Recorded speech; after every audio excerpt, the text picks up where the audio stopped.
गुलाबजामुन बनवणार आहे। आता मी फोडून घेतले। आता ते मिश्रण मस्त मिक्स करणार आहे। व्यवस्थित आपल्याला थोडं थोडं पाणी टाकून अर्धा कप पाणी घेतले मी, ते टाकून व्यवस्थित मळून घेणार आहे। एकदम घट्ट गोळा होईस्तोवर म्हणजे गुलाबजामुन आपले छान बनतात। बघा आता मी थोडं थोडं पाणी टाकून मळून घेतलेले पीठ आपलं तयार झालेलं आहे। आता त्याचे छोटे छोटे गोळे करून घ्यायचेत। आपल्याला मऊसर गोळे, एकदम मऊ पीठ झालंय, गोळे फाटणार नाही असे व्यवस्थित करून घ्यायचेत।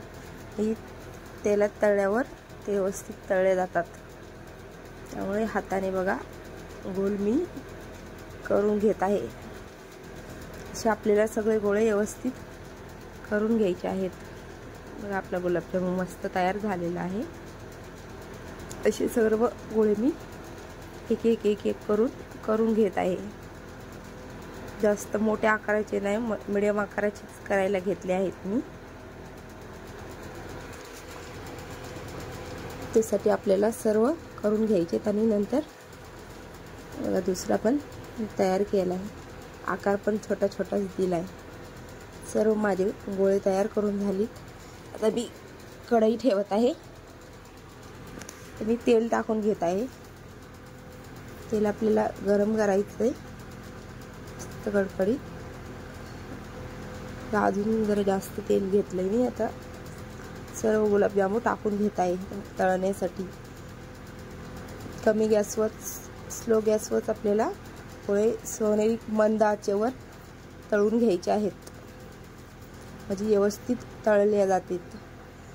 आता मी झाऱ्याने त्याला हलवून घेत आहे। हा कलर एक साइडने मस्त सोनेरी कलर आलेला आहे। सोनेरी कलर आला की आपले गुलाबजामुन तयार झालेत बघा तळून। आता मी काढून घेत आहे झाऱ्याने डिश मध्ये,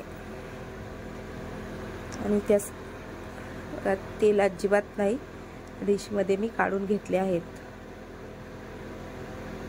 सर्व गोळे आपले। आता त्यासाठी आपल्याला पाक बनवून घ्यायचा आहे। 10 ते 15 गुलाबजामुन तयार झालेले आहेत। मी पाक बनवण्यासाठी कढई ठेवली आणि 1 वाटी पाणी टाकून घेतले। जास्त पाक असला तर 2 वाट्या पाणी घेतलं तरी चालेल। 1 वाटी साखर घेतली, 2 ते 3 वाटे घेतलं तरी चालतंय। मी 1 वाटी घेतली। मस्त पाक आपल्याला तयार करायचा आहे आणि सारखी साखर हलवत राहायचंय, त्यामुळं व्यवस्थित आपला पाक तयार होईल। आपला पाक आपल्याला जास्त घट्ट पाक झाला असा करायचा नाही। मस्त आपला पाक तयार झालेला आहे। आपल्याला पाक तयार झाल्यावर गॅस बंद करून घ्यायचा आहे आणि 10 ते 15 मिनिटं झाल्याच्या नंतर आपल्याला त्यात गुलाबजामुन थंड झाल्यावर, पाक थंड झाल्यावर टाकायचा। पाक थंड झालेला आहे बघा। आता मी गुलाबजामुन टाकत आहे आणि व्यवस्थित चमच्याने हलवून घेत आहे। आता मी झाकण ठेवून घेत आहे।